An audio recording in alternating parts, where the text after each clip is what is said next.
Kisa lahat ng mga bugs, lamok. Ayan sa bonnet natin. Hugas muna tayo kasi babaklasin natin to para malinis na. Ayan, sabi pisa lahat sila oh. May nakita sa YouTube paano tanggalin to. Tinanggal buong bumper. Pero itatry natin tuklapin to na hindi dito lang. Hindi tatanggalin yung bumper. Kasi matrabaho eh pag tinanggal lahat yan oh. May butas to sa loob eh. Doon ikakabit yung fog light. Tapos ito, papalitan natin to. Yung trim na plastic na may butas din. Try natin. Pero hugasan muna natin to kasi madumi. Ano? Grabe. Kadiri. Ano? Bugs. Lamok. Halo-halo na yung lamok. Bugs. Ewan ko yung mga maliliit. Gamo-gamo. Tara. Babayad mo natin sabon.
Ngayon naman, try natin tanggalin to kung kakayanin ito. Plastic primer natin. Malambot eh. Yan o, parang mababali yata. How to remove. So, kayanin. Malambot yung plier natin. Meron akong bakal doon kaso baka masira naman yung pintura. Kahit isa, ito malambot. Hindi kaya.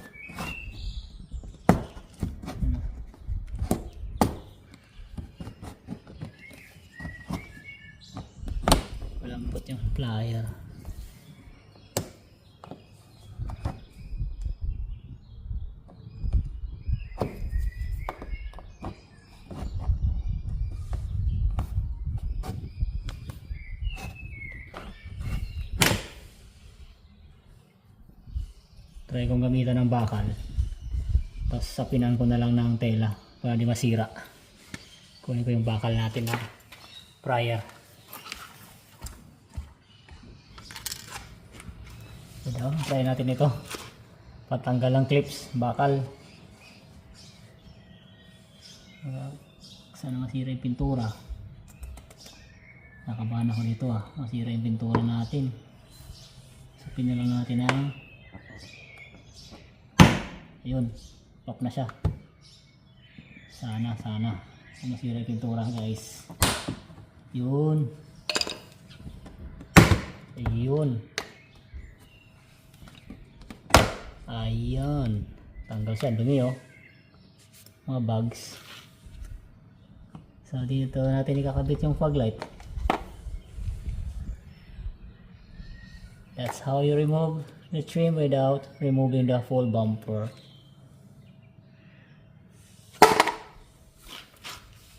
Tanggal na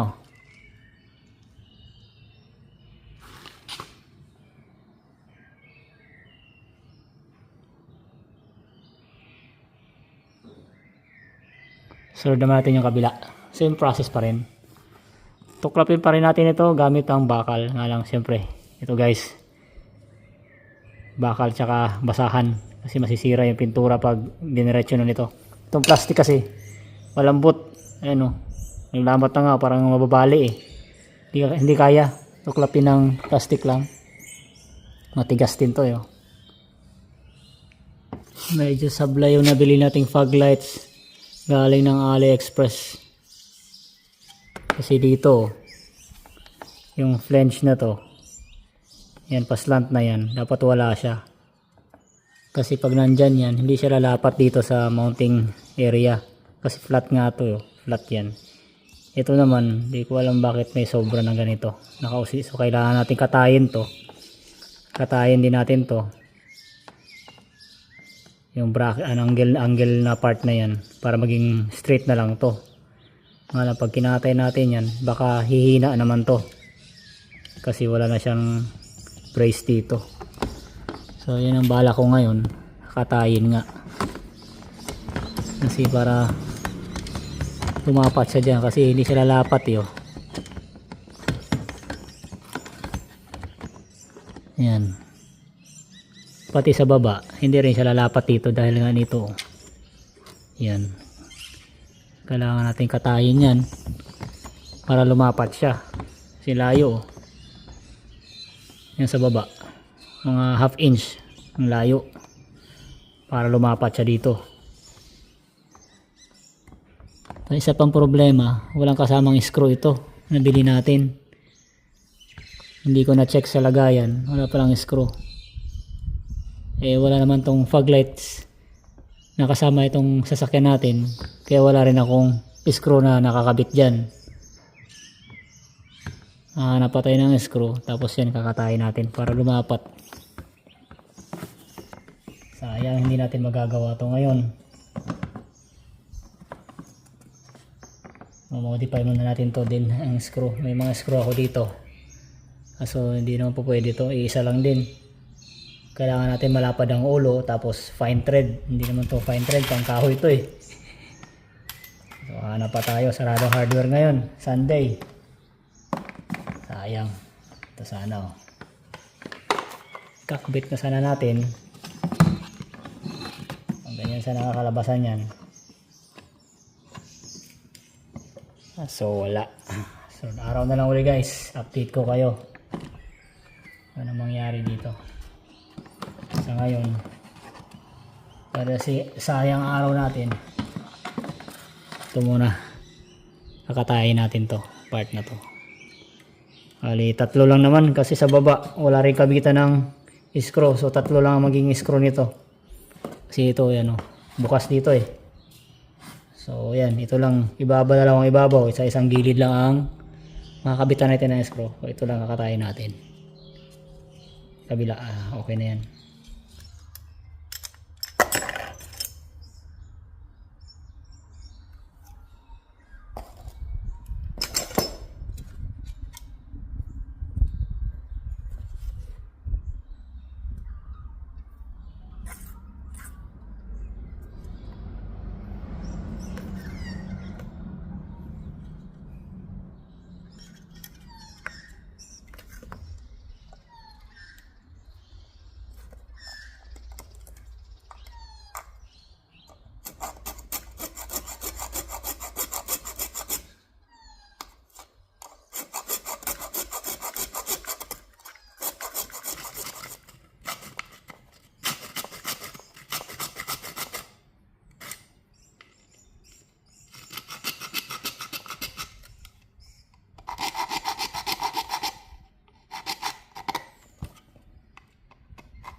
Yun guys, isa na lang, natanggalan natin yung kabila, tapos ito, bali tatlo lang tatanggalin natin, hindi lahat, kasi yung dito naman na part hindi na to lalapat dun sa may mounting point.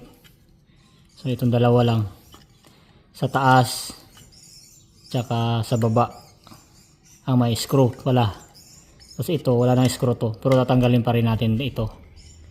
Ito wala nang screw to kasi meron siyang sasabitan doon, hindi na kailangan ng screw, parang aligner, meron siyang aligner doon, so hindi na kailangan ng screw, so dalawa lang ang screw.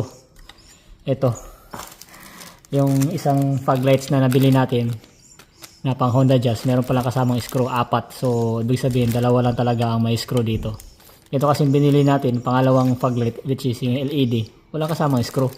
Kaya sabi ko kanina, patay tayo, walang screw. Kaya naghalongkat ako dun sa isang fog light na binili natin pang Honda Jazz talaga, may kasama palang screw na 4 lang.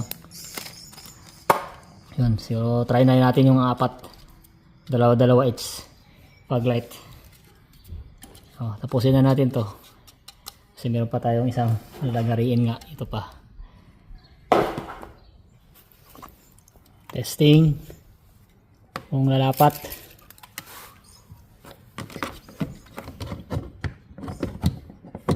Ayun, medyo tabingin ng konti yung kabilang side dito guys. Yan o, medyo hindi align dito, kailangan pa natin ibaba ng konti, mga 3 guhit. Sabit siya.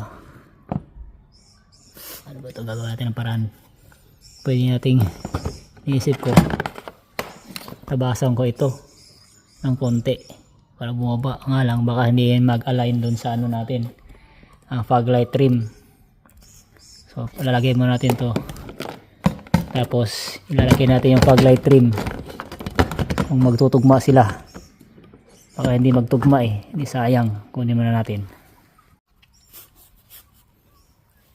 Try natin kung mag line up. Medyo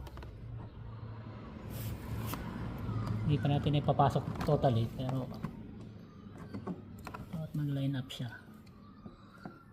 Tapos magbabawas din ng konti sa baba para bumaba siya.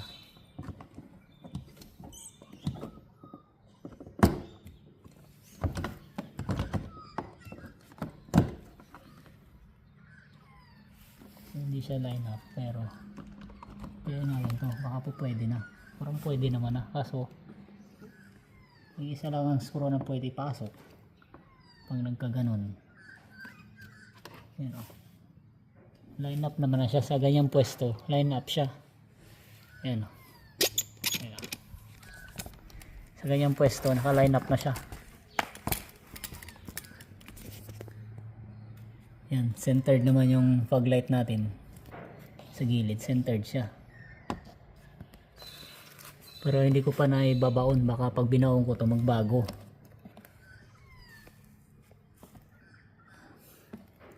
Try natin ibaon. Hindi pa mabaon.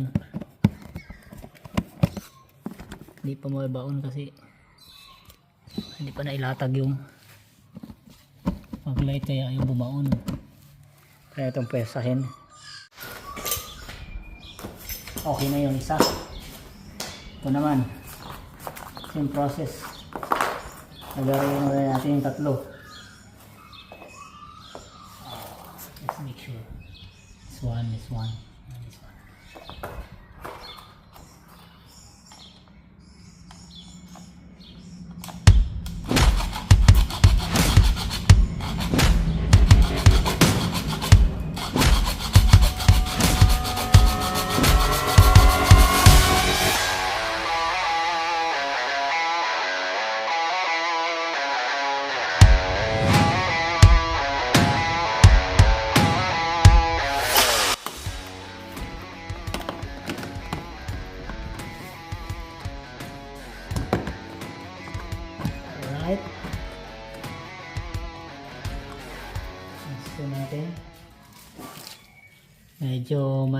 tabingi ng konti. Kaya matatlong guhit, dalawang guhit, pero okay na yan.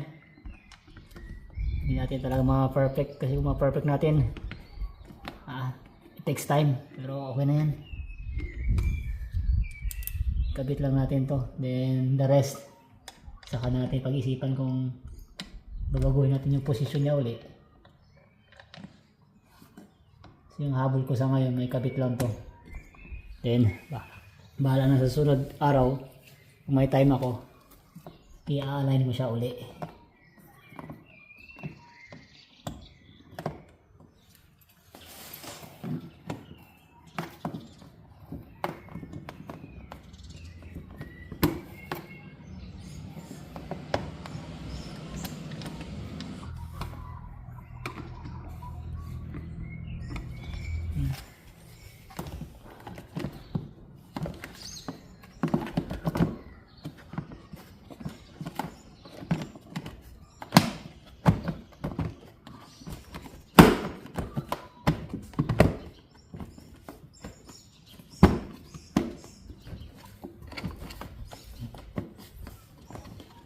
Medyo malawag talaga tong aftermarket na binili natin na trim. Hindi dapat na dapat. Bali, bibili na lang tayo ng pang Honda talaga. Dapat na dapat. Ito ayaw. Medyo maluwag. Sa pagtakbo natin ito, baka malaglag. Anong problema? Kasi medyo maluwag.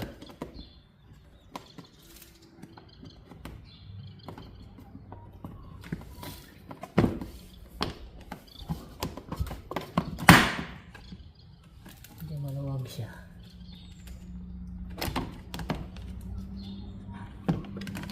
Ito na yung una natin.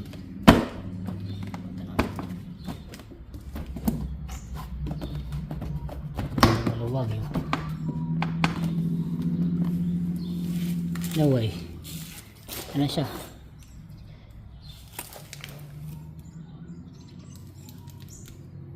Maluwag lang talaga to. Medyo may alog, baka mahulog. Dito maluwag yung trim niya.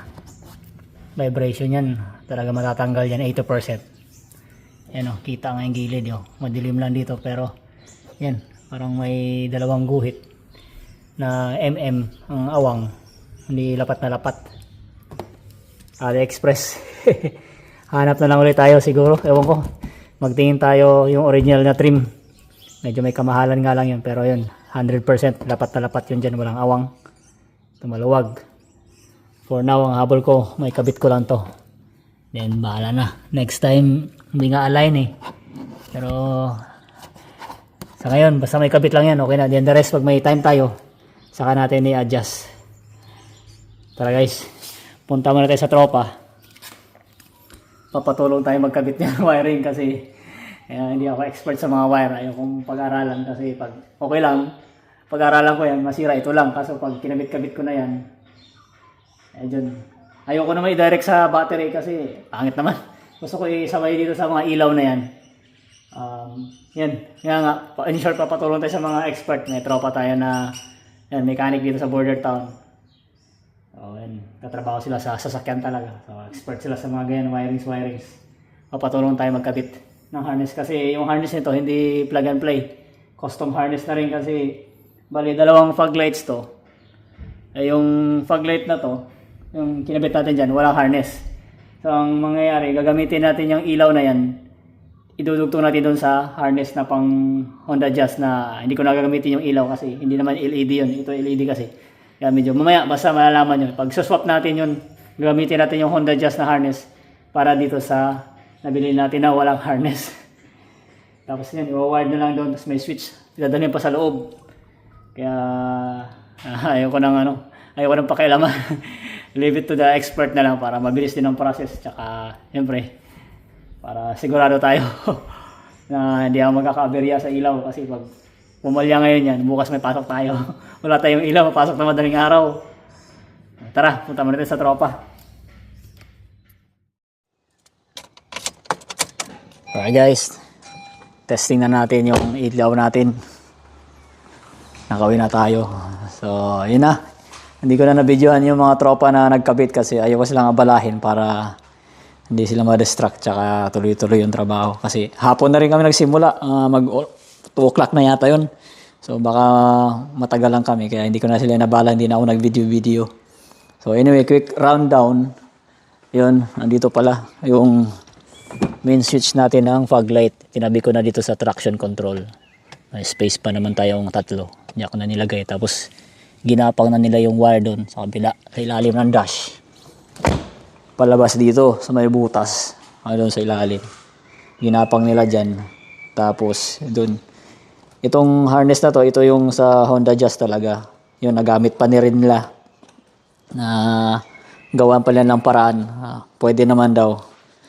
Then, yun. May kasama ng fuse din. Tapos winard na lang nila dyan sa negative positive. Tapos, yan, bumili ako ng relay. Dito namin nilagay sa ilalim. Para, sabi ko, para hindi mabasa. Then, yan, nakakabit din yan sa negative positive. Para pag pinatay yung susi natin, mamamatay din siya lahat. Hindi na dinirect sa battery. Then, yun, pababa. Dito tayo sa baba. Yung fog light na to, 3 yung function. Sa gitna, yung fog light talaga. Tapos yung sa gilid, yung mga parang mga blades na yan, guhit-guhit. Yan yung turn signal. Tapos, may kasamang ano rin yan, tawag nito, may kasama siyang daytime running light. Pero yung daytime running light na yan, connect na yan dito sa park light. Kasi wala namang daytime running light tong sasakyan na to. Kaya sabi ko, sabay na lang dyan. Para pag sinindihan ko to, sabay na siya. Then, ano ba? Ayun, galing dyan, kinonect na nila dito. Dito, nag-ano na lang sila dito yung mga tropa. Nagsugat sila dyan. Tapos, yun, kinabit na lang din sa turn signal tsaka sa park light. So, yun lang. Yun, testing natin. Yun, buti na lang dito sa border town, meron tayong mga magagaling na tropang ano dito, mechanic tsaka electrician ng sasakyan. Kaya yun, nagpatulong tayo sa expert. 2 silang gumawa. Yun, salamat kay Junay. Si paring Jun tsaka si paring Agosto. Yun. Tsaka, yung nga pala guys, pag may papagawa kayo, anywhere dito siguro anywhere dito malapit sa border town lang. Kung magpapagawa kayo ng sasakyan, o wirings man, o engine problem. Yun, message nyo rin ako. Baka matulungan ko kayo. I-refer ko sila sa inyo. Then, anyway, yeah, testing natin to. Check natin park light. Yan, park light. Yan. Ayan siya. Kita nyo ba? Lapitan natin. Ito man na. Yan. Yan yung park light natin. Dapat daytime running light nga sana yan. Pero hindi na natin ginawang daytime running. Sinabay na natin doon. So, ayan na siya. Then, turn signal.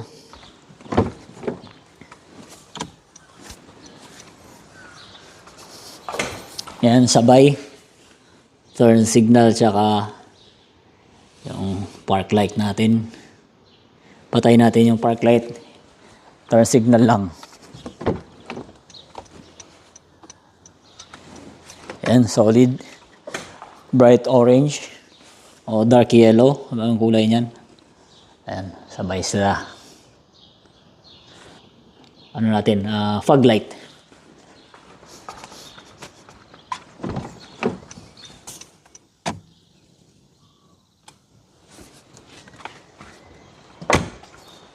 Ayan. Fog light on. Sumindi na yung gitna. Ayan. Liwanag na dyan, oh. Diba liwanag yan? Tinanay ko kagabi. Para ka rin naka-high beam. Nga lang, yung high beam ko nga, medyo yellow eh. Ayan, kahit hindi na ako mag-high beam, pag nag-fog light lang ako, kaya nang sakop na yung liwanag niya. LED kasi. Ayan. Then, try natin hazard.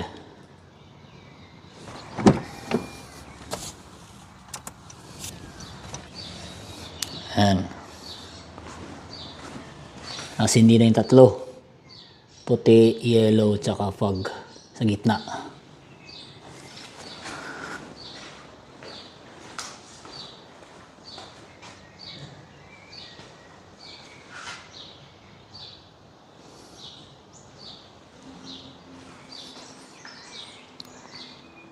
So yun lang guys, update natin sa ating sasakyan. Thank you so much for watching. See you next time. Bye-bye.